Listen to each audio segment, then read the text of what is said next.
আপু ভালো আছেন? এই তো আছি কোনরকম। মনটা ভার কেন, কি হয়েছে? ভাল লাগছে না, একটা ভালো মনের মানুষ নেই পাশে। ভালো লাগছে না, ভালো মনের মানুষ নাই? না। আচ্ছা, অনেকদিন ধরে মনে হয় চিন্তা ভাবনা করতেছেন বিয়ে বসবেন, অনেকদিন ধরে চিন্তা ভাবনা কিন্তু করতেছি। মনের মতো মানুষ পাচ্ছেন না। না, পাচ্ছি না। এখন অনেকে তো বউ চলে গেছে, এরা যদি আপনাকে বিয়ে টিয়ে করতে চায়, অবশ্যই বসবো। রাজি আছেন? হ্যাঁ, রাজি আছি। ফ্যামিলিগত ভাবে কোনো চাপ টাপ আছে নাকি? না, কোনো চাপ নাই। আপনার পছন্দ নাকি? আমার পছন্দই পছন্দ। আপনার পছন্দের। যদি ছেলে মেয়ে আমাকে আছে? ভালোবাসতে পারে। না, না, আমার ছেলে মেয়ে নাই। ছেলে মেয়ে নাই। উহু। বিয়ে হয়েছিল আগে? হ্যাঁ, হয়েছিল।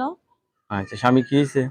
স্বামী নেশা করতো তো ডিভোর্স দিয়ে দিছে। নেশা করতো, মারধর করতো, ইনকাম করতো না। যা আমি ইনকাম করতাম সব টাকা উড়াই দিত, নষ্ট করতো।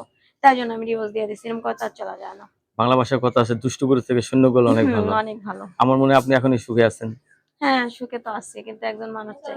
হ্যাঁ, এই যে সুখে থাকলেও নারী জীবনে একজন পুরুষ চাই। পুরুষ ছাড়া তার কারণ চলা যায় একা না। একা একটা নারী চলতে পারে?